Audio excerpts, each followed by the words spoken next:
How do you feel about waiting another 5 years for the Steam Deck 2, Andy? Why? It feels like, and it seems like all the words coming out of Valve right now is that the Steam Deck 2 is going to be a long, long way away. Yeah. Now, I was hoping we all knew it was going to be a bit of time. Yes. And I was kind of hoping it was going to be maybe 27. We might see the talk of it into 28. Yes. We might actually see it. It's actually seeming like it's more likely going to be end of the decade kind of time that we're actually going to get the Steam Deck 2. Or maybe even longer. Maybe even longer, yeah, for them to be able to sell it affordably as well. So loads of kind of bits of information have been dripping out in the kind of wake of, can we call it Steam Machine Gate yet? Is it? Yeah. Is it officially a gate now? Yes.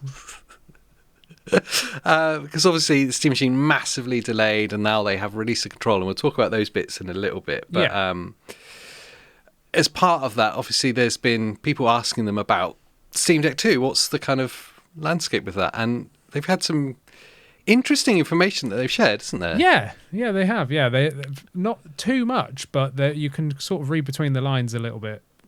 Yeah, for sure. Yeah. Who is it that they were interviewing? Yeah, that guy, you know. They interviewed a person from Valve. From Valve. Yes. Yeah. Anyway, it's but anyway, they were confirming that they're hard at work on it. I'm going to read some quotes just because we can then have something to hold on to here, because I'm disappointed, basically. Obviously, every step of the way, if you look at our hardware projects over the years, you can draw a straight line from things like the original Steam controller and the Steam Machine to Steam Deck to everything we're announcing and shipping this year. And we expect the Steam Deck 2 will be a lot of the same way, where we are doing here the learnings that we've built up to it. We're not interested in getting to a point where it's even 20 or 30 or even 50% more performance at the same battery life. We want something that's a little more demarcated than that. So we've been working from silicone advancements to architecture improvements, and we think we have a pretty good idea of what the next version of the Steam Deck is going to be. But right now, there's no offerings in that landscape, in the system of a chip landscape, that we think would be truly a next-gen performance Steam Deck. There's a lot there. There is a lot there. The first thing I want to say is, first of all, it was Pierre-Loup Girafes, something like that. Thank you. And who is a programmer for Valve. I follow them on X, Twitter. You know, they post good updates. But they said, we have a pretty good idea of what we want the next Steam Deck to be, but currently there's nothing on the landscape. So you've got like an imagination. You've got like a wish list of what you want to achieve, but it's not actually physically possible yet. Okay. We don't even want a 50% performance upgrade at the same battery life. They want like a genuine... I know they did say that it needs to be like a leap in performance before. They have said that, yes. But more than a 50% increase in performance. So they're talking like doubling what the current Steam Deck is to next. Yes, yeah. Or more. And there's nothing on the market right now that would do that. No. According to them. I mean, we're really close to seeing the Intel B3 chips hopefully be announced in the coming months with their new B3 and B3 Extreme, which are the rumored names, which is going to be obviously the next gen of what we see inside like the MSI Claw 8 AI Plus, which is really good. It's got, you know, hardware upscaling, XeSS, multi-frame gen. So we can expect these new cards to be like really good, but obviously they're not even seeing that to be enough of a jump, because they probably have some sort of inside knowledge of those kind of chips are going to be like. You would imagine so, yeah. Yeah, so if even that isn't good enough and they're still saying like nothing's on the market yet close to what we want, like then we must be years out. Like absolutely. It seems odd that you could look at like that from from the Intel side of things, or look at like the Strix Halo kind of Yeah, family and go, there's nothing there yet that Yeah. we think is enough of an upgrade on the Steam Deck to warrant a new Steam Deck. Yeah, I get it on the Strix Halo stuff, because Yeah. when you run those things at the lower wattages, they're like, we're not really that far off like a Z2 Extreme, really. It only makes sense when you're pumping like desktop power through the thing, you know, like 60 watts, okay, like 45 watts maybe, but that's a shed load of power when you think the Steam Deck runs maximum at 15 watts. But what intrigues me is they can see what NVIDIA are doing with the Switch 2 at like 7 watts handheld, 8 watts handheld, and they're running like Cyberpunks and a game we'll talk about in a minute, which is one of your favorite Final Fantasies. So they're looking over. I'm sure they can't just be focused on AMD. Surely they should be open market, whether that's Intel, AMD, or NVIDIA. And like, to me, I'd be all eyes on NVIDIA because they're like the kings of optimization in terms of like low power draw. You know, so surely they could go and prod them and be like, "Hey, like, do you want a new leather jacket? Yeah, make us like a really efficient APU that's going to be like double the performance of the Switch 2."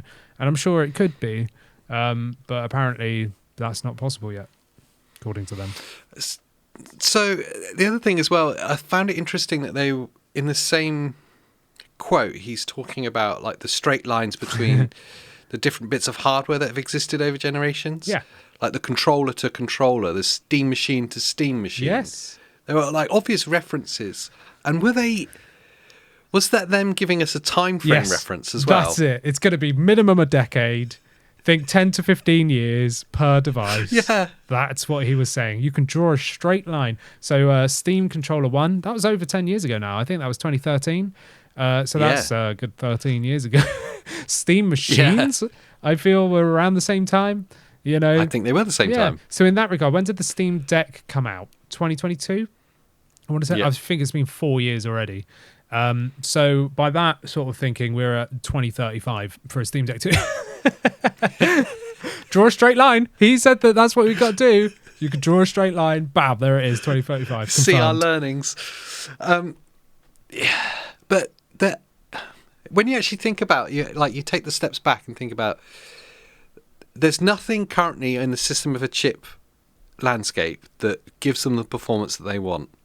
So even if something came along, let's say in the Intel front, that it does get released next year and it is enough of a performance bump to make them interested, how many years is it until Valve can put it in a device that's affordable like the Steam Deck was? And not be like $2,000 plus. Yeah. Yeah, and they're not going to sell a $2,000 handheld. That's not in their wheelhouse. No, they want to be that sort of, again, as we always say, the console entry into like PC gaming, which means it has to be more affordable than PC gaming.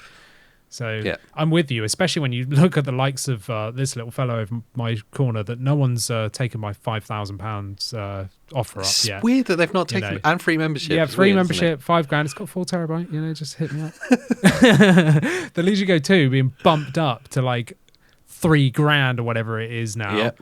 Like, that's just absolutely extortionate. So can you imagine Valve looking at that and going, "Whoa, we're not putting that in a handheld." So, like you said, like, and if the chip's not even out yet that they want, like you said, they're gonna have to wait a few years after that, still, before it's then affordable enough to put it into a mass-produced handheld that they can drive the price down. Bear in mind, Lenovo are trying to sell the Z1E for like £1,500, aren't they, basically? Yeah, that went up crazy for the SteamOS Z1 Extreme version, Yeah, and that's last generation stuff. Yeah. So how old's the Z1E now? Is that 2 years 2023? old? 3 years? Yeah. Well, you think of, let's just think of ASUS.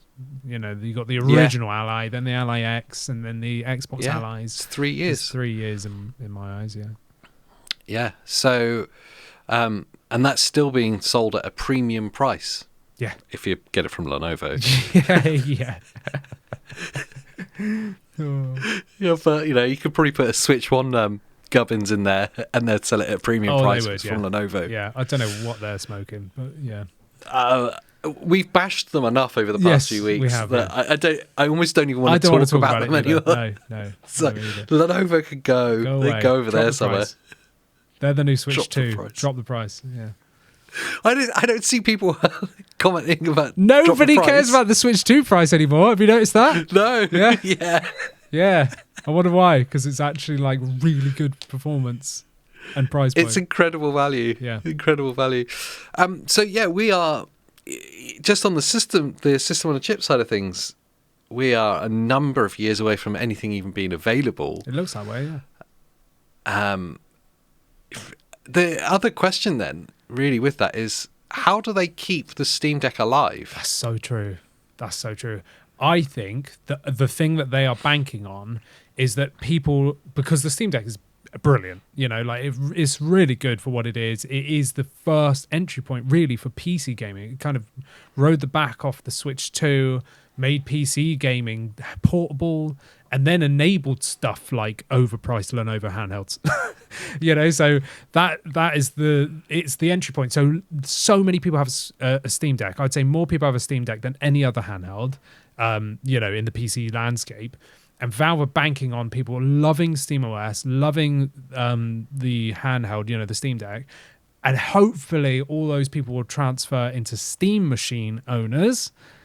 And then the way that they can keep the Steam Deck alive is by just promoting streaming off your Steam machine to it, even though you could just do that from any PC or your PlayStation or your Xbox. Do you know what I mean? Like you can use Shiaki and stuff like that and just stream from your console. So in my eyes, and this is where I'm seeing with the Legion Go 2 in my eyes when it gets to the point of being too old to do anything, because in my eyes the Steam Deck's there.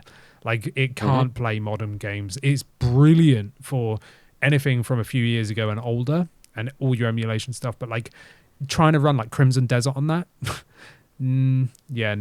that's not going to happen. So in my eyes, the way to save any of these handhelds, providing that you like the screen and the ergonomics, is to go the streaming route. And that's where I'm going to go in my head for, say, the Legion Go 2, because if the prices keep going where they're at, I'm out. I can't afford to buy new ones anymore. So like that's going to be the driver. And luckily it's got a really good screen on both the Steam Deck OLED and the Legion Go 2. And I'm just going to stream from my desktop, or you could then utilize like GeForce Now or just streaming, from Xbox or whatever, that kind of thing. So they're the only ways I can possibly see it going. The only hope we've got is the recent thing about them reducing the RAM amount. So there was an article, I think we touched on it in a podcast, I can't remember if we did or not, where they've like squashed the RAM requirements, and that's totally in preparation for the Steam machine, because that thing is under rammed as well. I think it's only got 16 gig and then an 8 gig VRAM allocation. So they are squashing, like they've somehow compressed like the amount of RAM being needed or whatever, so that older cards or cards with lower amounts of VRAM will perform way better and stay relevant. If they can do that to a point where that it will also serve like the Steam machine, the Steam Deck, and give a bit more life back to that, well then great. Like, but I don't see that being like a saving grace for it. It's too old in my opinion. For modern titles. No one believes you when you say it, though. No, they don't. No. When we do like the will it runs and stuff, like people asking for like Steam Deck or not believing you that it won't run on. Yeah. Still seems to be a common thing. Yes. Like to the point where like I want to give you the Steam Deck. Yes. And I want you to show the game running on it. Yeah, we can do. Or not running on it. Yeah. Well, I still see stuff, and this kind of harks back to what I said in the last podcast, where people just aren't perceptive to stuff. And that's fine. Yeah. If you can run a game at 20 FPS and you're enjoying it, all the power to you. Do you know what I mean? Like, you don't need 5 billion FPS. If you are enjoying the experience, who cares? But I do see a lot of times on Facebook or Reddit, people are like, oh, this game runs so good on deck. And it's like 3 FPS. I'm like, man, like I could not do that. It looks like a Picasso. Yeah. It's like, I would just stream that. Do you know what I mean? Like there's nothing like nowadays, I've hated streaming for so long, but I will hold my hands up and say, providing you've got a good internet connection and a good system that you're running it from, streaming is viable. Like it's actually playable. Yeah. It's definitely got a lot better. Even cloud cloud gaming's got a lot better. Yeah. To the point of like I wouldn't dissuade someone from it now. Yeah. Whether I would recommend buying a device just to do that is kind of interesting point as we go forward. Yeah. Yes. Because it's a difficult sell with the PlayStation Portal.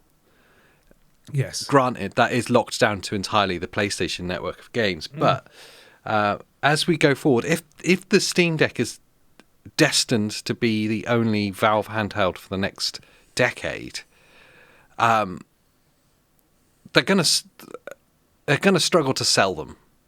In truth, they're going to, I imagine, have to admit that they've sold pretty much all the Steam Decks they're going to sell. Well, they're still like out of stock and stuff, and they were asked about this as well. So during this interview, they were asked, "So what's happening with the restocks on the Steam machine?"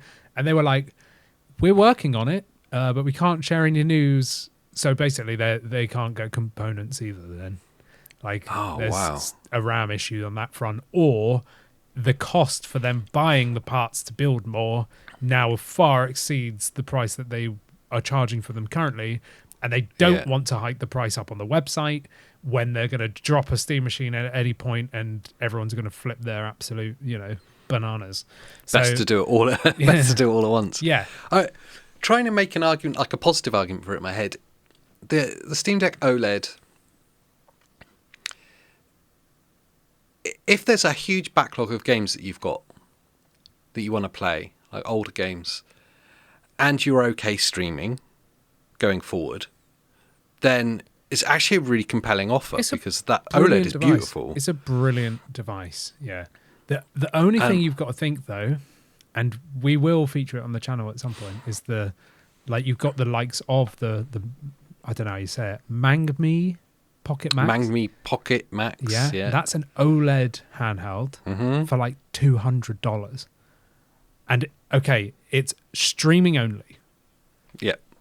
But $200, the Steam Deck OLED's still like $500. Yeah. Do you know what I mean? Like, so, okay, you can emulate on it. You can play older titles natively. And if you've got one already, then you're sorted. You're not spending any money. You're good. Keep it, play that. Yeah. But as someone like new into the thing, and you're just focusing on streaming Game Pass or streaming your PlayStation 5 or whatever it might be, are you really spending $500 for a Steam Deck OLED or $200 for an OLED handheld, which has also got a 1080p screen, not an 800p screen? And until you experience that difference, it does matter. Because when I went from Steam Deck OLED to the Ally X, I was like, 1080p, that's useless. 800p is fine. You go to 1080p and you're like, whoa, it's like going to 4K. Like everything, the pixel density and everything is so much better. Like it changes everything. It's still a hard push in my mind for new people. Well, and for new people as well, the entry point is a really difficult one now. I think if you're in the enthusiast market, it's way easy for us to recommend devices. Yeah, of course. And like value points. Yes. There's lots more like arguments to have this or this. When you come to the entry point now, bar looking at the second-hand and open box market, it's actually very difficult. Yeah, it is. Yeah. To like hand on heart say, yeah, that's the right decision. Steam Deck OLED is the right decision to make, because I don't truly believe that for someone who's getting in. What does it start as? Is it 450 is the entry point? It was here in the UK. 480. It's a huge leap. But what else is there? Like the Xbox Ally is a similar price point. Yeah. But you're not going to. I mean, if it was one or the other, you'd probably pick the OLED. But then. It's so tough. You're recommending a piece of hardware that's already 3 years old. Exactly, that can't play the games that are releasing right now. See, I would get a Switch too.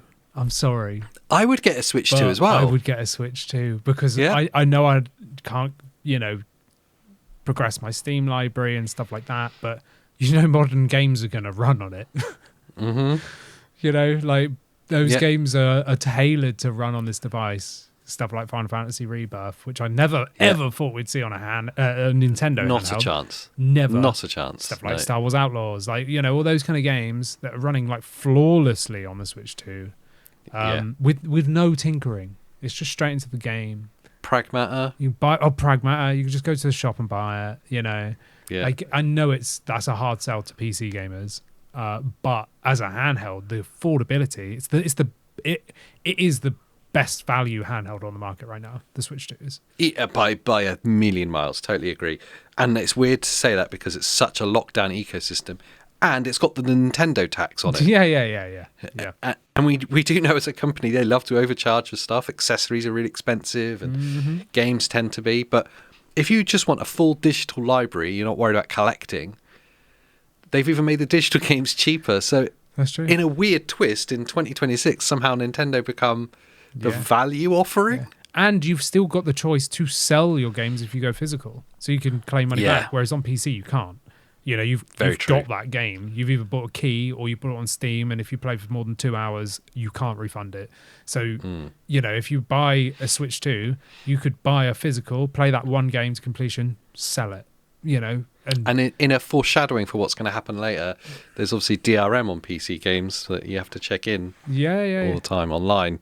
Yes, providing that you, unless you use GOG, which is the only way that you can do it. And they're all most older people. titles.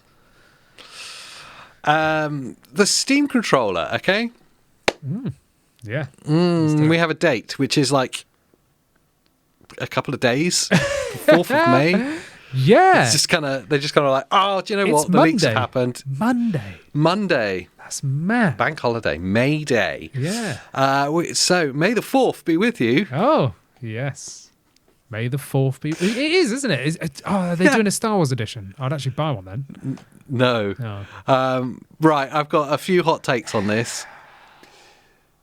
May the 4th, cool. It's happening. All the leaks happen. They had to do something because Steam Machine is still a way off and no confirmed date yet. Yeah. We'll get onto that again in a bit more later on. They had to do something. Everyone is very excited for the controller. All the leaks are happening. All the promo material was out there. We talked about it last week. We did. So they went and dropped it. It has, drum roll please, a $100 price point, or 85 UK pounds. Ooh. And in dollars, I suppose that's pre-tax. Pre-tax. Oh, so that's even more shafting than us for once, because ours includes tax. So we're £85, which is the equivalent probably to $100, you know. Yeah. But they then have to pay tax on top. So I've no idea what that is, 20%, let's say. So what, that's $120? Like, I still don't get why Americans do post-tax, because you're still going to pay it. So just tell me the price. Just tell me the price. Yeah. What am I paying? It's really weird. But anyway, that's too much. I'm priced out there, and it's such a shame. It's such a shame. $100, 85. We spent so long last week hyping this up, thing like this controller is going to be incredible, because the leaked proposed price was $60. So I was thinking $60, £60. They're making the right move here. They're coming in cheap. They're going to outdo all your game sirs, your 8-bit does, and all that kind of stuff. They're going to annihilate the market. Everyone on their mum's going to have one. I'm going to buy 5 of them for no reason. You know. And here's the twisted logic that I'm going to follow you on is if it was £60, I would have bought 2 and spent more money. Yes. But the very nature that it's 85, I'm not going to buy any. I'm not buying one. Yeah, unfortunately, I'm priced out. I've got a GameSir G7 Pro, and I'm happy with that. I'm not paying 85, which is almost 50% more than I'd be willing to pay. You know, I was set at 60, thinking this is really good, because, I mean, I've seen hands-on and stuff, and it kind of looks cheap. Like I know they've got user serviceability thing, which is brilliant. But all those screw holes on the back of the controller, it looks like a cheap controller where you've got all the holes in it and stuff. And could they not have covered it with a face plate that you pop off or something? Yeah, exactly. Why was there screw holes? Why is it not just latched and you just press it and pull it off again, like a lot of the GameSir ones where they've got removable things? It's just weird. I think it looks brilliant. I'm not bashing the actual controller. I'm bashing it now that I know how expensive it is. I don't think it's worth that. And that's just such a shame because I wanted one. I'll make some arguments for it because pound for pound, I'm with you. I also use a GameSeer G7 Pro. When I'm on Xbox, it's wired. Guess what? I've got a massive wire. It's fine. If not, it's wireless on PC. So there you go. It's great, and it's spec wise and feel wise. It's an incredible controller. It's cheaper than this. Yeah. Spec for spec, it's the same. Apart from the argument I will make, trackpads. Yes. Yeah. For those hardcore like RTS players and stuff like that. Or if you're a real hardcore like Steam Deck lover and you just use trackpads, because some people use them for like FPS games and stuff, right? Like, oh wow, oh yeah. And they're cool. Psychopaths. I actually liked it. I played Half-Life 2 on the Steam Deck using the trackpads alone just to do it. Yeah, and I loved it. I love the trackpads, but like in general terms, I'm playing like normal games, let's say, like that don't require trackpads or mouse inputs. I think it's going to be handy, and if it ever goes on sale, I will buy one. But I'm just out of principle not paying that much. Like, so yeah, I'm with you. If you must have the trackpads, buy one. It's going to be great. You're going to love the controller. It's got TMR joysticks, so they're not going to drift. They're going to be really accurate. You've got all these different like sensor inputs. You've got 4 back paddles, which is brilliant. If you hate back paddles, you're going to be pressing them all the time. And you're going to hate it. There's no hair trigger modes or anything like that. Like, oh, there's not. No, and there's no like dual stage triggers or anything like that. It's just standard triggers. There's no rumble in the triggers, nothing like that. It's just standard. And yeah, I mean, there's no micro switches in the face buttons or anything. They're just like membrane, and you know, like, it's cool. Like, it's fine. I just don't think it's worth that price when there's other stuff on the market. You know, the only reason to get it, the only reason to get it is those trackpads. That's the only compelling argument, in my opinion. Something else that would dissuade you from it is that apparently you'll only work inside of Steam. Yeah. It requires Steam input. So you must have Steam open. And which means you can't play Game Pass games with it. No. Unless the community fix it with a mod like they did with the original controller, Yeah, I was going to say they did with the original one. And I imagine that the community would be very quick to mod it. But isn't it, in 2026, absolutely obscene that we're relying on the community to fix a piece of PC hardware from what is essentially a PC gaming manufacturer. And what makes it worse is we have PlayStation, right, with full compatibility of their DualSense controller on PC, with haptic feedback, you know, all of their like proprietary and PlayStation are the guys that are like Apple, that are like, you want our stuff, down. You come buy a PlayStation now. But they're like, here you go, PC guys, like, have all the features. And then Steam are like, PC only, but only on Steam. Like, what? Like, it just seems weird to me that we're at a point where PlayStation like have more accessibility with their controller than Valve do. Like, it's the thing that kind of really frustrates me with it is that it's like 2 steps forward, 1 step back on this, making PC gaming accessible and making it more mainstream. We feel like we're making a huge progression and like bringing more people in. Even stuff like the Helix coming and being a PC in the living room. Valve themselves making a PC for the TV is to appeal to non-PC players as well as PC gamers. The Steam Deck itself was exactly that, which is a massive leap forward in getting console gamers into the PC landscape. Yeah, totally.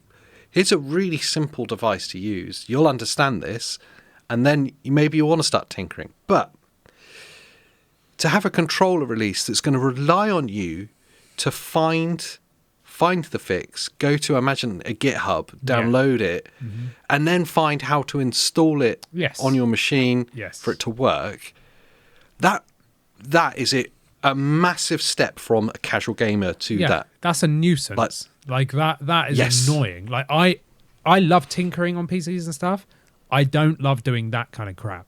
Do you know what I mean? Like, if I've got a controller, I want it to work. And you know what my G7 Pro does? I plug a dongle in, which is inside the charging dock, right? Which is the same charging thing. Dock, same thing as the Steam controller with the little puck. And I lift it up, and it automatically connects. Never had to pair it. I could just put that in any PC, whether I'm playing an Xbox Game Pass game or Steam, and I can change the Xbox button to either open Game Pass or Steam. Like, do you know what I mean? And like, that's got micro switch face buttons. Oh yeah. It's better and hair trigger. Yeah, it's better spec. Yeah, it's a huge. It's just like kicking their own heels. It really annoys me. Yeah, really annoys me. We did a poll on this price point thing. I forgot about that. I've got it in front of me. Oh, nice. I want to have a check on their channel. Yeah. Will you buy the Steam Controller 2 at the leaked? So this was before the confirmation. $100 price tag. Wow. If no, what would you be willing to play? Let us know in the comments.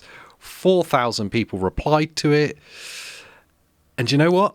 It's exactly 50-50. Yeah, this morning, it's when I looked yesterday, no was overtaking by like 1% or something. Wow. And now it's a straight line. 50% of people will pay 100.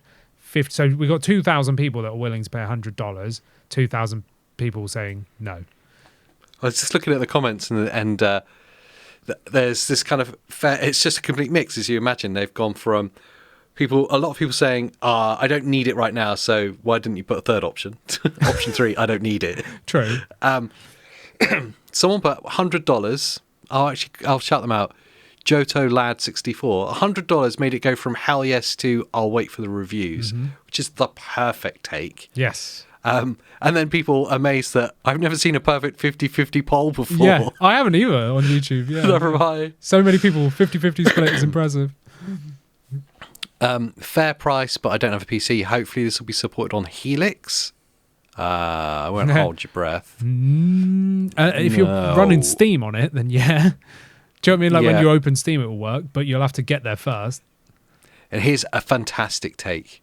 Well, now I'm sure the Steam machine will be $1,000. Yeah. Yeah. I mean, some people are excited for the trackpad so they can play some RTS stuff. A perfect split of hell yes to absolutely no. It's impressive what Valve have managed to do there. I like option 4. It's overpriced, but I need it. That's how we all feel. Yeah.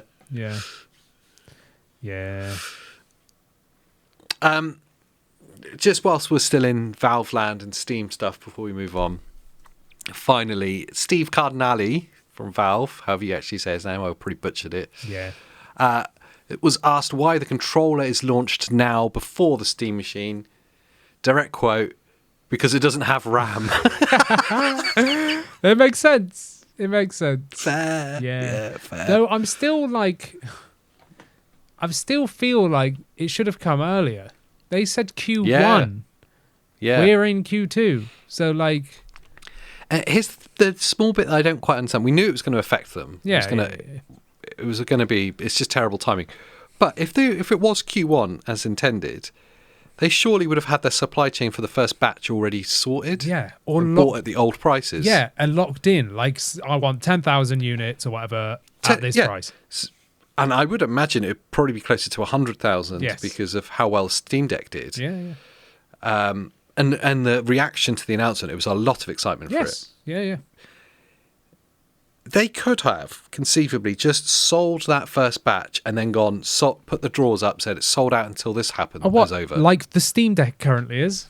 Exactly that. It's just sold out. Sorry. Yeah. We're going to have to wait. Yeah. And everyone knows why we're going to have to wait. But instead, they're sitting on this machine. And I imagine there's a bunch of them that are already made. Yeah. Yes. They'll be sat in warehouses in like... your Walmart and stuff like that or whatever, they'll be in places already, I bet. I know people would probably see more leaks if that was the case, but they will at least be in the central warehouse for Valve. They're somewhere, aren't they? Because they even showed them to like select reviewers and things like Linus and all that lot. They will be somewhere, Steve Cardinale goes on to say that they're continuing to assess the shipping and pricing schedules. Memory shortages continue to hit their plans. The madness of it, that they must be sat on a bunch of them. The longer they wait, the less attractive an offering it becomes. Yes. with each quarter that goes by, it's less and less attractive And to at least the PC users. yeah, and the cheaper it's got to get to reflect the fact that every week that goes by, it's becoming less performant, effectively. Do you know what I mean? Like, And also, with each month that goes by, they're getting closer and closer to Project Helix launching, which is directly going to compete with them. Yes, because it's going to let you open Steam. So it's going to be a direct competitor, and it will be more powerful. Yeah. Oh, yeah. But they've got this horrible. They had a perfect window, like it was their time to really stamp authority on the living room market. Yes. And well, we're coming up to May by the time this goes out. Like, I think they've missed the boat. It's just such a shame because it's not their fault. Do you know what I mean? Like, No. it's just the world being crazy, and that's why I feel like if they did the announcement whenever that was, 6 months ago, just before the crazy price stuff, if they had just been a bit more prepared and on that announcement went pre-orders tomorrow, shipping in a month. Yeah. Like we said, they did 200,000 units, just flogged them until there was none, and then the price hike screwed it. This thing would be everywhere. Everyone would have loved it. Lots of people would be FOMO angry. would be real. Yes, yeah, exactly that. So I just feel for them because I think it's a brilliant system. I just think they're going to be completely screwed by the time that it actually comes out. Yeah. So Yeah, and price point wise, by the time it does come out, yeah, I mean, that's what I mean. Yeah, I think that comment was probably right. It is going to be $1,000. yeah, in today's market. yes, and looking at what it was offering for $1,000, I don't see it. No, I don't see it. No. I don't see it being two Xboxes. no. That's the mad part of it. Yeah. An Xbox and a Steam Deck OLED. It's such a shame. Like, see, if it was another time in history and it did launch at £500, $500, everyone would be loving it. Do you know what I mean? Like, there would only be praise for this thing because that's what people wanted it to be, 500. yeah. And we said 750 to 1,000, and everyone went, "Bah!" And now let's wait and see, what happens, because it's going to be that. I even saw Bob Wolfden reevaluate his imagined price. Really? Well, he was doing his video on the EmuDex piece, 3D printed PC. Oh, yes. What's it called? The Planix. Yeah, he had the hot pink one. Yeah, the whole thing. I reached out to them when they announced it. I was like, yo, Yeah. I'd really like to just test it if that's Send cool. us one. They replied saying, we don't have any review units left. Like, Yeah. oh, I'll wait for the reviews then. Yeah, cool. And like Bob Wolf's review was basically like, yes, good if you can't wait for a Steam machine. Yeah. It's just a 3D printed case though, with just PC components rammed inside I it. saw, yeah. Did you see the insides? Yeah. I was like, woof. I think it's They didn't one really think guy. about thermals too much there. Yeah, I think it's one guy literally like hand building them. And fair play, it's a cool little idea. It's great. Price point's actually not too bad for what you're getting. Yeah. It's pretty reasonable. Like £1,100. But it'll probably outperform the Steam machine when it does drop. Yeah, as well. yeah. It's got 9060 XT with 16 gig of VRAM in it. That's a good card, It's a good Yeah. card. But he reevaluated his price point for the Steam machine up to 800, maybe 900. I was like, yeah, now you're getting closer. Yeah, you're getting closer, yeah. It all depends how long they wait. It still could be 500, but it might drop in 2028. Do you know what I mean? With the Steam Deck 2. Yeah. 2035. Yeah, 2035. We're finally pleased to announce the Steam machine will be going on sale. Yeah, and it'll be $20 because all it can do is run old retro games. Yeah. Oh, savage. Yeah. Yeah, I feel for them. The controller, I don't feel for them on at all. No. I think that's a bit of an own goal, to be honest. Yeah. Price point. Should have been 60. Well, it's easier to make an argument for it if it's a true multi-platform controller. Again, reason why it should have been 60. If it was Yeah. $100 and it worked out the gate with the, on PC anywhere, not requiring on Steam input, then fine. Like you've made it open, but you've not. You've locked it down to Steam. It's a weird move, isn't it? Yeah. What's thinking there? I don't know. I don't know. I'm not up on all the like coding stuff. Maybe it, like, because it clearly is just an empty thing. Do you know what I mean? It's just a receiver for Steam. Yeah. So I guess like it requires some sort of magic coding stuff on the PC to let it work elsewhere. But yeah, I don't know. It's a mad one. It's 40 odd minutes in, can I just say welcome back to the podcast? Yes. Back once again. Yes, due to lack of popular demand, as always. Yeah, demand is so lacking that I now say hello 40 minutes after we start talking to you. And that's the end of the show. Bye. I know. Well, I wanted to do the Steam Deck 2 thing, and I was like, well, all the other bits are Steam as well. I might as well just carry on talking about them.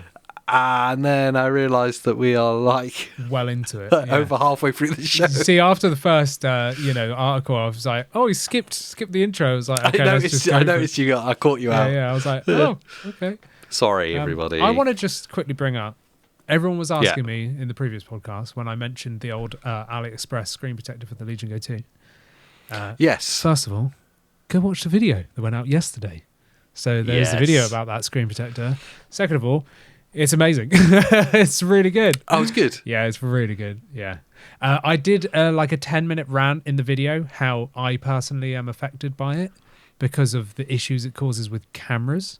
Then I realized like we're not like Nobody making cares. videos for YouTubers. Do you know what I mean? Like no one has this problem other than me. So who cares? So I just deleted it out of the video. Basically, it just caused more effect on the screen, and I managed to find a fix for it, like just by messing with my cameras, so it doesn't affect anyone. And I thought it's a very camera specific problem, and that's with any checkered patterns. Yeah, so I was just like, you know what, this is no one's going to be sat there like filming this, like so. No. I was like, it now just sounds like I'm making the screen protector sound bad when it's nothing to do with that. It's just a camera artifact. So I was like, I'm just going to delete all that. But other than that, the screen protector is brilliant. The installation, if anyone buys one of these, I'll drop the link down in the description anyway. If not, go look at that video. It's in there. When you get 3 goes, you get the first one as a test one, which is just a blank one, right? It's not even it's just a blank screen protector. Then you get the 2 AR screen protectors, which are anti-reflective whilst being gloss, right? For anyone that doesn't know. So you don't get all the like degradation in image quality that matte does. Instead, it's still gloss, 99.7% light transmittance, but it just massively reduces reflections. I didn't bother with the test one. I just went straight on with the first one, installed it, and because it's film and not glass, I peeled the underneath off first and then like rolled it on. Do you know what I mean? Like, because I was like, I don't want to crease it or whatever. And then I had a crease in the corner. I had like the glue in the corner looked like it hadn't stuck. And I was like, what's going on here? And I was like, I'll just take it off and do another one. You know, I've got one more go. And I like stuff being like perfect. So I was like, I can't deal with that. Let's do it again. So I ripped it off, did the next one, and it happened again. And I was like, well, I'm just going to have to leave it now because, you know, that's it. I haven't got any more and I'm not buying another set from China. So I left 6 weeks. Yeah. And then the next day I went to see it and all of that had gone. The creases are like completely gone. All the glue that looked like it hadn't stuck completely set, and all the bubbles that were left over, well, I'd actually scraped 99% of them out, but any that were left had dissipated as well. So I was like, so don't be shocked if you apply it and then it looks a bit crap. Like, just wait a day and then it'll be all right, you know, unless you've completely butchered it, in which case, you know, that's on you. It's like a big ridge in the middle. Yeah. But it is actually incredible. Like, bar my issues with cameras, like in actual person, it is so good. I've put some comparisons up in that video, so I highly recommend you watch that out. It came up yesterday. Yeah. Go check that out. Brilliant. I'm really happy because now I've got like the true glory of the OLED screen without any of that weird oiliness you get with the like matte screen protectors. Yeah. It is perfect. Like, I'm so happy with this. It's brilliant.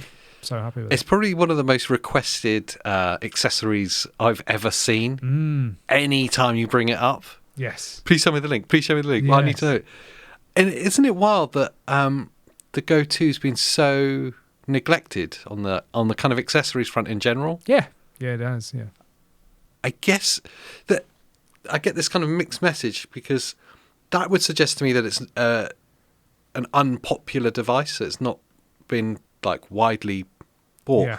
But whenever we do any content with it, it's massively popular. Yes. Yeah, it's weird. Which is it? Yeah. Or is it just? Or do we just see all of the Legion Go 2 owners? Yes. There's only like 20,000 of them. That's all of them. Yeah, yeah. I think because we like, you know, I don't want to say like power users, but we're like the niche of like that top tier sort of, not going into the crazy Chinese stuff like the GBD wins and all that kind of stuff. But I think we have attracted everyone that has a Legion Go 2 or that was wanting one. And they are just all here like, yeah, come on, show us the stuff. So it is annoying that other companies haven't made accessories for it. Like JSOCs have now released a case. It's like, cool. It's not like a grip or anything. It's literally just a case that like it came with one. Like, it's not a big deal. Like if you make a grip, like they do the mod case for everything. Why aren't you making one for the Legion Go 2? Do you know what I mean? Like, where's the other accessories? It's just weird. D-Brand just ditched it. Like they did one for the other Legion, you know, like the Legion Go S. They did that, but with this one they just ditched it. They make skins for it, but that's it. Like it's just weird. Like people just aren't really making accessories for it. And like I had to like hunt around in China for a freaking AR screen protector because no one was making them. Yeah. You either had gloss or matte, but I wanted an AR protector, and literally Luck and Link from that AliExpress, you know, which I'll leave the link somewhere, was the only place I could get it. Like nowhere in the UK that I could find, or US. So it's just odd. People are weird, missing out, aren't they? Yeah. Weird. Project Helix. Yes. Can we talk about that for a second? Yeah. Is it conceivable that this story is for real? Because there's big rumours coming out that the Helix chip, as they're calling it, so the thing AMD are making as part of Project Helix, is going to be made available to third-party manufacturers, and specifically named MSI and ASUS to make their own versions of Helix. And this has come from Kepler L2, which is like, he's like the guy. Yeah. Yeah, he definitely needs to get a plumber in, that guy. Now, to add more fuel to this fire, okay? Because this came from Kepler L2 and everyone's like taking it as gospel, which most of the stuff he does report on does seem to be. Jason Ronald, you know, the guy from Xbox, was asked about it directly, and he responded that Helix will be first party. Yeah, of course it will. But didn't in any way dispute the claims that MSI and ASUS will be given access to make their own versions of the Xbox. There we go. Yes.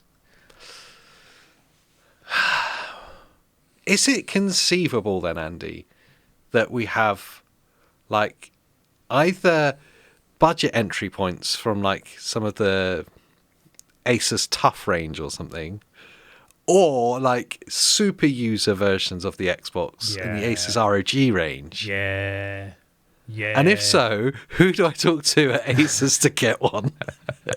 I think that's exactly going to be the point. So I reckon this time around, they're not going to go Series S and Series X. It's going to be Project Helix, and the base entry point to sell more units will be the official Xbox Project Helix. That will be the go-to to get the best price, even though we expect it to be very expensive. That will be like your $1,300 or whatever entry point into the new Xbox ecosystem. Then you're going to see MSI and ASUS like making $2,000 versions, which will have double the RAM, like double the SSD, better cooling, like liquid cooling or whatever. Do you know what I mean? Like a funky case, like, and all that kind of stuff. I think that's the way it's going to go, because like ASUS will run with it. MSI will probably be a little bit more affordable, but then they do make top end stuff too. So, you know, I don't see, I think the prerequisite will be you can have access to our chip and make your own ones, but it can't undercut the actual Xbox one. Do you know what I mean? Because that would make no sense for them to offer a cheaper one. There's some interesting caveats to it. Firstly, do you think if that does happen that ASUS and MSI will be allowed to market it as an Xbox? Yeah, I reckon it will be like the Asus X. The let's get the name right. Or do you think they'll just be allowed to use the Helix name if that's the thing they go with? No, it will be Xbox branded. I reckon like the ROG, the Allies are. It will be exactly the same, so it will be fully supported. The only thing that will change will be RAM configurations and SSD configurations. The APU, GPU, the system on a chip will be identical. So it won't be the issue we've got right now where any PC builder can make a Frankenstein, and it's got to support all these different branded components and different, like, have you got DDR4 or DDR5? Do you know what I mean? Like, and all this kind of stuff. Like, there's all these, like, issues, which is why, like, Mac works very well because they make a MacBook and all 50 billion of them are the same. Whereas you go PC and there's 8 billion different variations, Like, so I don't think that's going to happen here. It will be, core system will be identical. Xbox will tell Asus and MSI, like, you must use DDR5 or whatever, and then the capacity and speed doesn't matter. Then it's still going to be supported, right? And it will be like, okay, this one's got like an 8 terabyte SSD in it instead of a 512 or whatever. It's going to be like variations like that, and then again, cooling systems, which makes a huge difference.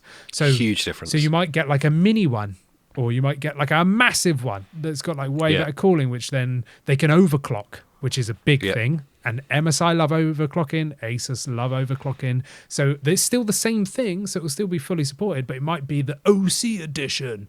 And I still think it will be the ASUS Xbox Helix, the MSI Xbox Helix, just so that they can get that branding on there and sell it like as an Xbox. Because technically, it is just a modified Xbox. It won't be any different. It's the same thing, just pimped out. There's also something interesting that then does happen if that's the case, is to do with the case, ironically. You will have the Helix, which will be more like how we've seen the Steam Machine. Yes. Maybe serviceable storage, and that's it, like a closed down box. And then you'll have third-party versions that are completely user-serviceable in more traditional PC cases. Yes. So you can... Yes, true. Potentially change the RAM, future-proof your because it's just a PC. It may have some branding on it, but it is just a PC. Yes. So then it gets really interesting. The thing that I don't. There's two things that I don't quite buy. First is Asha Sharma's whole approach is to do away with this as an Xbox. Yes. She hates all that. Yeah. It's been very much let's focus on our hardware first, and then everything else is additional to that. The This Is an Xbox campaign got deleted straight away. Yes. So it feels a little bit contrary to that. The other one is price point. If Helix is the entry point, I can't imagine a world in which the entry point to Xbox is $1,200. I know, that's the thing I'm struggling with. But if they're next gen without a Series S version is as powerful as they say, and the 1300 that gets thrown around a lot, which is probably about right, I don't see how that makes sense either, unless, well, we can expect the PS6 to be $1,000, can't we? Yeah. Because the PS5 Pro is what, like 900 or something? 800, like after the price hikes? Yeah. So it's not that far off. I mean, that's the entry point to PlayStation. It's going to be $1,000. So is it that hard to assume it's going to be a few hundred more? Probably not. Do you know what I mean? Yeah, I get it. I follow the logic, at least. It doesn't sound right, because we're used to thinking 500, like, or less. Yeah. I'm still in the mindset of 2020 when Series X launched. It's only like 2 years ago on this show that I remember very clearly saying that consoles have a threshold price point of 500. Yeah, you do. You can't break that. Yeah. That's been and gone. Well, it's been and gone. Yeah, it's been shattered. And when the PS5 Pro first launched and it broke that 500, I was like, no, that's... Well, it's the end of an era now. Just buy a PC, because that's ridiculous. Yeah, we're there already. Yeah, the horse has bolted on that. We're well gone. It just, as an entry point, 1,200, 1,300. Sounds horrible, doesn't it? It sounds horrible. There has to be some alternative. Maybe there is. Maybe the Project Helix is configurable from Microsoft, right? So I still think that Microsoft must be the best value. Otherwise, it doesn't make any sense. No one will buy their hardware, right? If MSI come out with a $500 one and it's crap, everyone's going to buy that because it's cheap. Do you know what I mean? So, like, I still see MSI and ASUS being there. I mean, they've already opened the door with the allies that are over here, right? So, like that's an Xbox, apparently, right? So, they're going to be top end. What if the Xbox Helix is you go on their website and it's like a PC builder, and they've all got the same APU, but you can choose 256 gig SSD up to like 4 terabyte or whatever, and you can choose the RAM maybe. I mean, I don't see how that's the case, because that's going to severely affect performance, but maybe that's how they market it. Instead of having a side Series S, maybe there's the one that's got, I don't know, 8 gig of RAM or something, I don't know, like 16 gig of RAM, and then there's one that's got 32 gig, and it just tells you what kind of FPS you can expect, like the change between them. Like, okay, this is your best option going for high RAM, but then that brings the price down to $800, and you can upgrade it yourself. Like, there's like a little door, and you just slot some RAM sticks in it or something like that, you know? I don't know. That's the only way I can think that they can bring the price low enough to make it like in line with like a PlayStation offering. It still sounds too complicated to me. Yeah. Too many variants. Yeah, I just don't know. I'm a bit stumped on it. Unless it is where the handheld comes in. Yes, true. Yes. If it's a dockable handheld like a Switch, but the rumors on that have gone dead quiet. Yeah. It's all which makes me feel like it's not happening. Yeah. Whereas the rumours on the PS handheld haven't gone quiet. That's feels a bit more fleshed out, what we're hearing, and that is going to be a dockable handheld. Yes, from what we hear. Xbox handheld's just gone. So I almost feel like on the Xbox front that they are going to carry on with this third-party route, if they're going to do anything at all. I can't imagine they'll release one this year. Release another one. No, not in the same pattern that ASUS or MSI or they like to release products. And just finally on that, Asher Sharma confirms, as if we didn't know, that Ramageddon is impacting pricing and availability and their plans for Helix. She's quite upfront about it, saying, of course, it's going to affect our planning and how things will be priced and our timelines, but we can't think about that yet. All we can do is focus on making the best product possible. Yeah, which is fair enough. Like, they're so far out that they can't even begin to let the price of the current like market affect them, because who knows? Like, it's just gone like whoop. Like, it might come back down in 6 months, and they're not even thinking that anyway. We're looking at like 2028, 2029 for this. I mean, the only comparison I can think is when we had the Bitcoin mining nonsense with graphics cards a few years back. Yeah. And it went absolutely mental for about 6 months, and then it didn't come down to where it was. Yeah, but it definitely came back down. Yeah. And then we start to see manufacturers making more efficient or more readily available, and then we start to see like better alternative pricings and stuff. And I think like the recent AMD lineup, like the value point that was on the RRP was impressive. Yeah. So I think there's a correction that's definitely coming, but we're just a few months away from it. Yeah. What we're also a few months away from, actually probably a few years away from, is something that was teased this week that made us both really excited, mainly because we're both huge fans of the franchise. Oh, yeah. Alien Isolation, the sequel. Oh, yeah. Just a video that appeared on YouTube called False Sense of Security was teased. I love it. Oh. And I've got a shameful admission to make.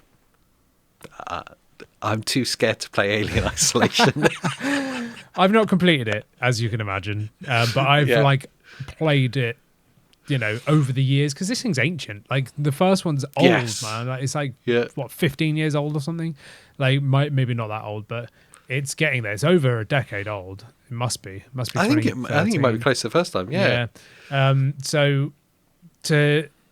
so glad, because they must be seeing the success off the bat of like Alien Earth series, which is incredible, by the way, and all those kind of things, right? So the recent film that we went to watch in the cinema. Yeah, that's it. What was it called? I wanted to say Requiem, but that's Resident Evil. It's rough something, isn't it? Yeah, but you know what we're talking about. So I'm so glad that they've finally announced, because people have long-term fans of the series have begged for another Alien Isolation. So for them to actually be doing it, brilliant. I'm so hyped. Yeah. I'm actually going to go and replay the first one and maybe try and complete it.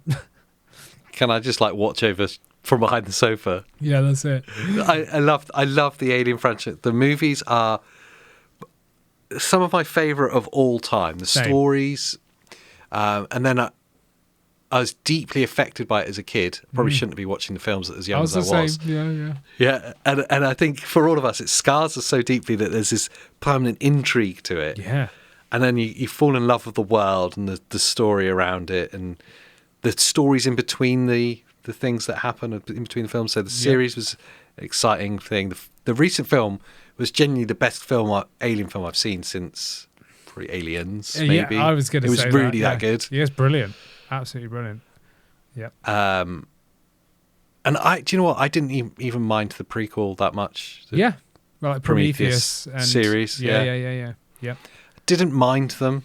They're a bit left field, but I actually like them. It just swayed my perception of the race. I'm like, no spoilers, but so, like stuff that happens in those prequels like leads to the origins of the species, the xenomorphs and stuff, and that kind of like twisted my perception of how I imagined it and how they were like a thing. I don't want to go into it because it's so funny, because me and AJ, right, when we used to do the in-person podcast for you guys, I'd come down and we'd just be sat in the kitchen for like 2 hours just going real in-depth lore about Alien. Wait, I thought the Predators made the aliens to hunt them. Yeah, that's it. Or like farmed them for the hunt. But we would just sit there like, talking about in-depth theories about Alien. It was great. It's great. But yeah, I'm very excited for the game. The whole section here is a pure nerd fest, because the next one is the other thing I'm completely obsessed with, which is Final Fantasy VII. Yes. The Rebirth demo is out on Switch 2. I believe Xbox as well, but I don't. To be honest, I don't really care about Xbox for Rebirth. I've already played it on PlayStation. It's fine. But Switch 2 is a whole different kettle of fish. Absolutely. There is not a universe that I expected to see a game as big, expansive, and detailed as Final Fantasy VII Rebirth on a Switch. I didn't think it would even come. When they did part 1, I thought, this is brilliant. Look at it running on Switch 2. I played the demo. It was incredible. I was like, this is brilliant. Like, people are going to really enjoy that. I had no idea that they were going to announce Rebirth, because I was like, I played this on a PC running it like maxed out, and A, it looked beautiful, but B, it's demanding, like it's there's huge zones, like massive zones. There's a lot going on in that game, and I just thought, I can't see how the Switch 2 can handle that. There's some bits that I'm really curious to see. The performance from the demo so far that we've seen, and some people have gone some real deep dives. I know John at GVG has gone real deep dive on it as well. Nice. But it's incredibly impressive, comparable to PlayStation 5. That's mad, isn't it? It's like you're going to be hitting 30 FPS and deal with it, because but what do you expect? Playing on Switch 2. Yeah, exactly. But it looks amazing. Yes. To be fair. There's some bits I'm really curious about as you get deep into that game, because there's, again, trying to say this without any spoilers, there's areas that are huge, yes, and then there's bits where you traverse between some areas. Yes. But it's clear to you that all of the areas in the world are loaded in. Yes. Yeah. Do you know what I mean? When you're flying later on. Yeah. It's like, well, how are they going to manage these kind of the asset streaming of that? Yeah. Well, they've obviously tested it thoroughly, but I imagine. Hopefully. Yeah, so I'm really curious to see it. I will get it, and I probably will play it again. Nice. Yeah, well, I'm need obsessed to download this demo because I only started playing them because you forced me to, and I played through. I need to talk to someone about it. But I love them. I think they're brilliant. Like they're so good. I had the best time playing through the first one. I spent more time with the second one, obviously, because then I was more invested, and I was like, you know what? I'm not just going to beeline the story like I did on the first one, and it was just fantastic. It was such a good game. So I need to try this demo out because it's still recent for me, even though it was probably like over 6 months ago since I completed it. I don't even remember when it was, maybe a year ago. I don't know. But yeah, so I want to play this I want to try the demo out, just see how it is. There was, I'm trying to think which review it was I was reading. If it was PC Mag or IGN. It was one of those like real mainstream ones. I was reading a review, and this was obviously they got hands-on pre-demo being launched, so they could roll their review out straight away. And he was talking about performance was good, it was very impressive, but it was locked to what clearly was 30 FPS. There was the same kind of asset popping that you expect on PlayStation 5, you know, when you approach like NPCs and they kind of fade into existence. Yeah. That happened on PlayStation as well. And it was like some of the upscaling felt a little rough around like hair and textures and stuff. I was like, yeah, I'd expect that. And then only in the last paragraph of this review does he reveal that he was playing the whole thing handheld. Yeah, obviously. And it wasn't like some magic twist at the end, like, ta-da, it was all handheld. It was like, put that at the start, so then I know what my expectations are. Exactly, yeah. It felt like a review on a Switch 2 product from someone that didn't understand that there's a performance difference between handheld and docked. Yeah. That's exactly how it read. Yes. Yeah, you're giving because he was saying it in a very critical way, like, there's these problems. You're like, yeah, okay, I expect that. Yeah, you would expect those from handheld mode, though, like the way that they were going about it. I mean, the thing's playing at 11 watts, like max. Maximum, like, Yeah, exactly, yeah. It's, as I put my little note there, it's another Switch 2 miracle. Yes.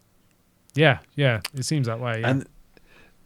And I don't know if it's just these big publishers like figuring out optimization really well.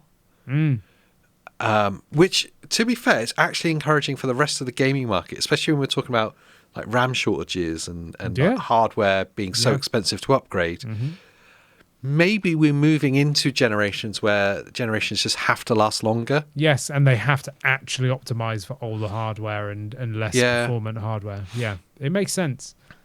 Yeah. And the other part is, if it's not just the optimization, if it's the magic that NVIDIA have done with Nintendo on that, can we please hurry up and see NVIDIA doing more handheld stuff? Yes. Make some high-powered APUs. Yes. Push them out. Please. Yes. It'd be amazing.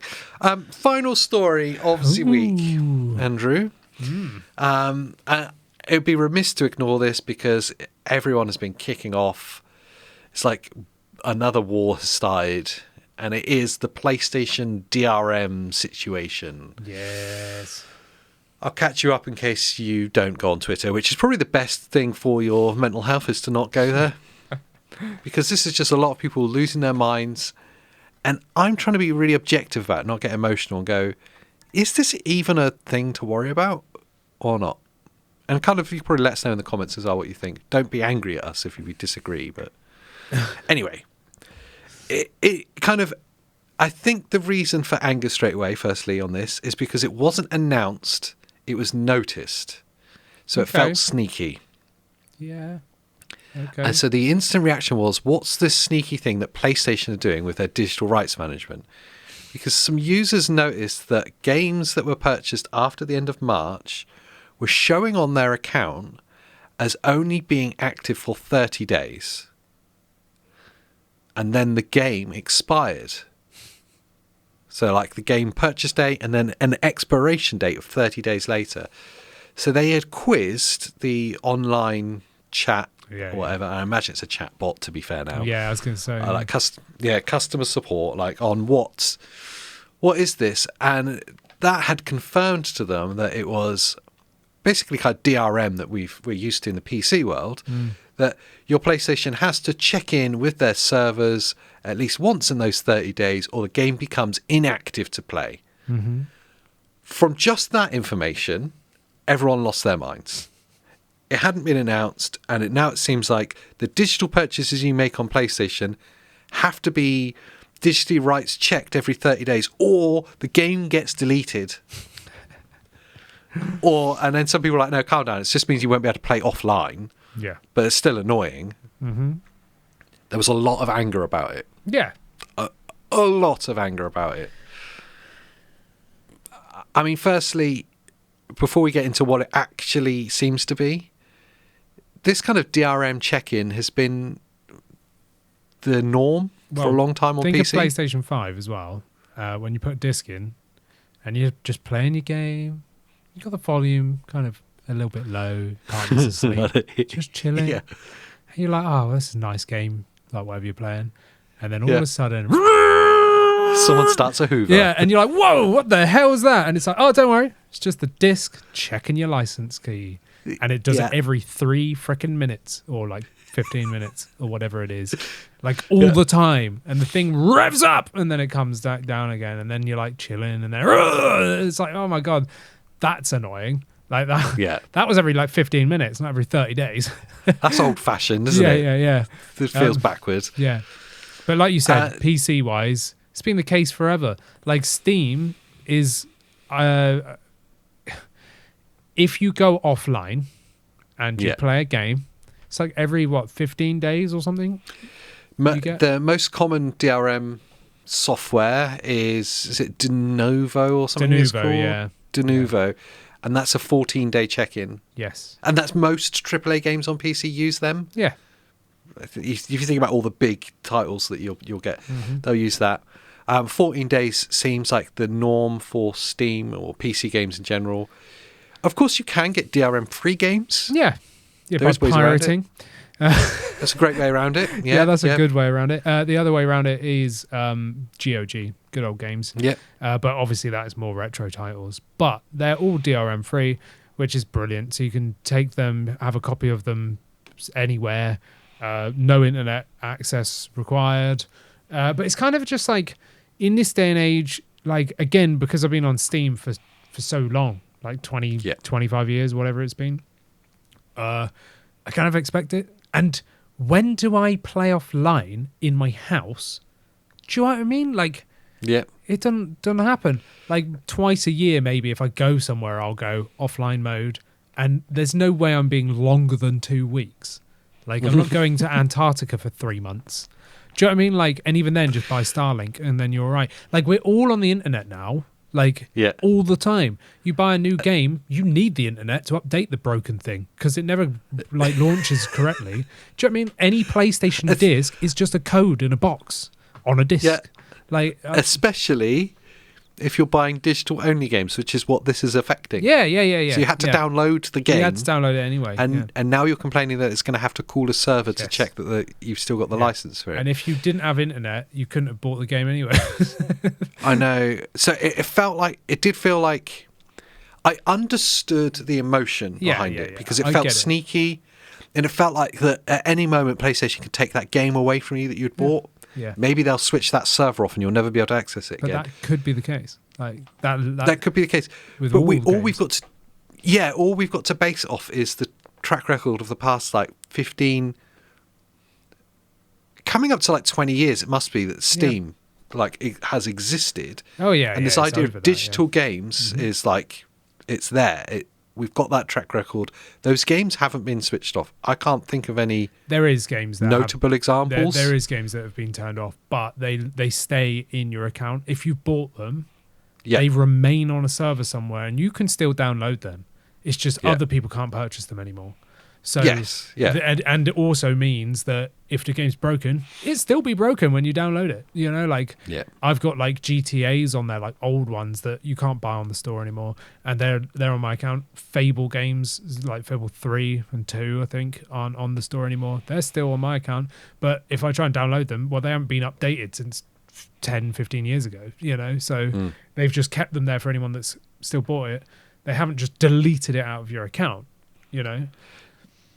This whole thing could have been in my head could have been avoided if they did like even like one of their like little text announcements saying from the 30th of March you may notice that this appears, and what seems to be what's actually happening is that this 30-day DRM check-in is for the initial 30 days after purchase, which is their refund window. Yeah. And then after that 30 days, it reverts to being yours, and there's no like expiry date, which makes complete sense. Yeah. It needs to check in to see if you still have the license for this game in that period. Because if not, technically, if it didn't do a DRM check, you could refund it and it still be on your console. Yeah, absolutely, because you just go offline and then refund it on your phone, and then you've still got the game. That's exactly what it is. Yeah, totally. Yeah. So I get it. I get the like anger of it. Like, unfortunately, digital's the way it's all going. So you're gonna have to contend with all this stuff. And there is actually a side story about Denuvo, which I'll cover in a minute. Like, it's a quick one, but we'll finish this one up first. Just remind me to come back to it.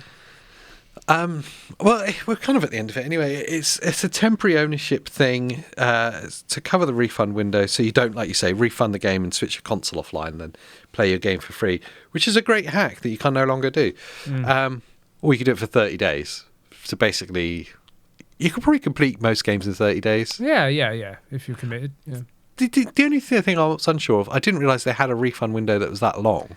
I didn't either, no. Like on Steam, because it does seem like a very long one. On Steam, if you play the game for more than 2 hours, you can't refund it anymore.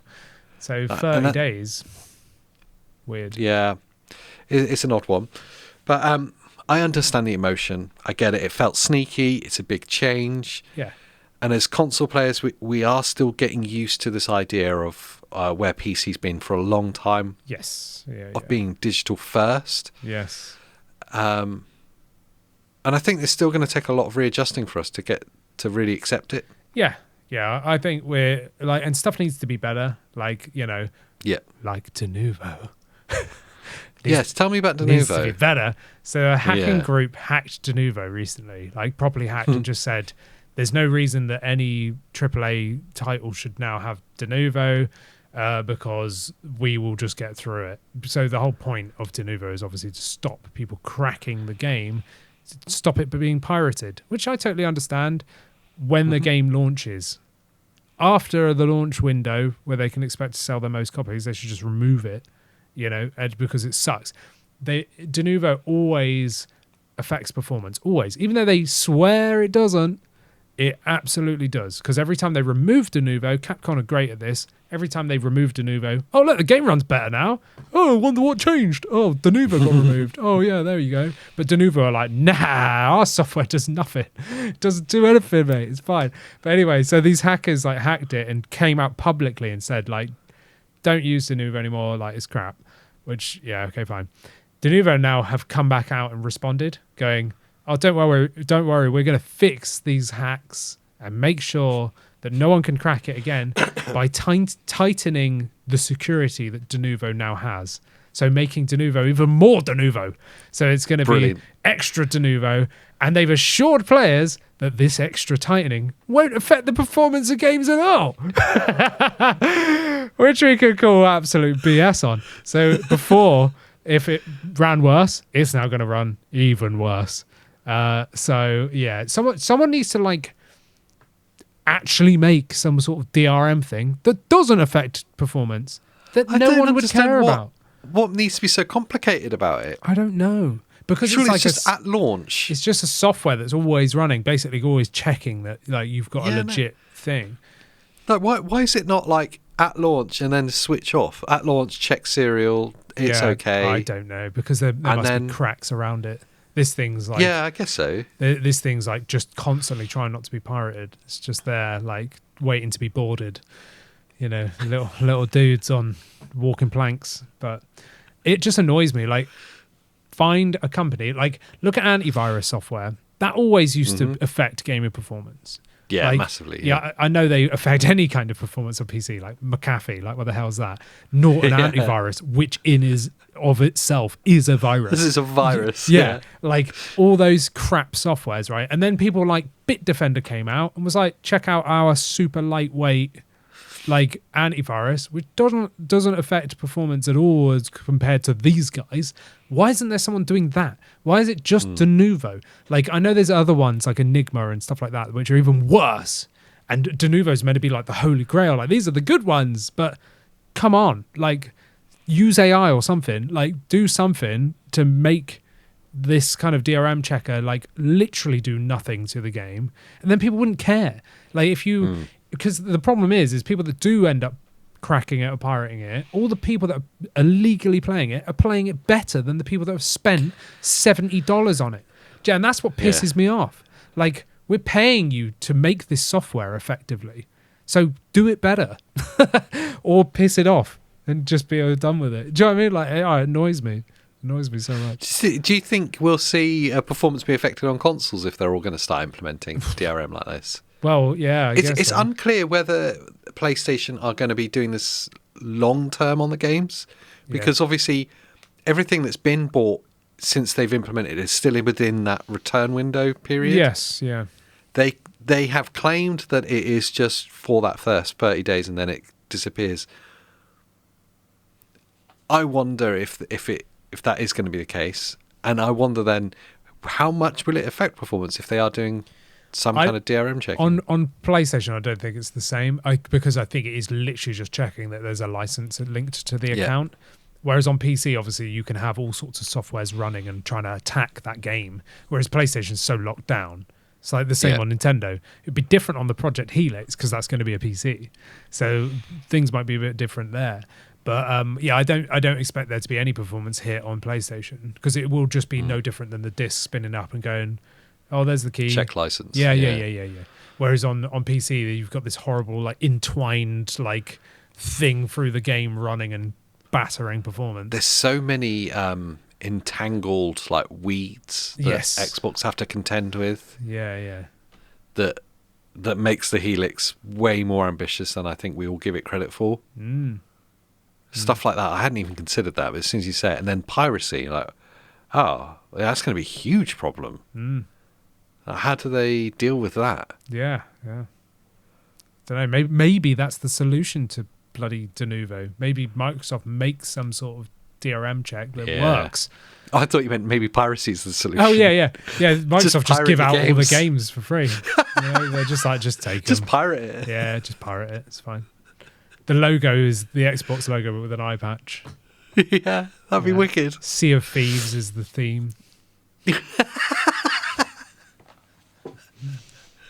Right. I'm going to leave it there and ask you to join the conversation in. What do you think about this PlayStation DRM thing? Did it annoy you? Yes. Is it scary? Yes. Also, if you could all give me a bit of moral support whilst I move house. You probably see me here next week, to be honest. I don't think it'll be that quick until the internet switched on. But, I'm moving, and you've probably noticed that there's some stuff missing already. I have, I've started to pack a little bit. I was trying to, how can I start packing but not destroy the set? I'll take some little bits away. It should have just been an empty room. Cardboard boxes in the background. Next week it'll be that. Do that. It'll be great. Yeah. Anyway, join in the conversation down in the comments down below. Let us know what you think about it all.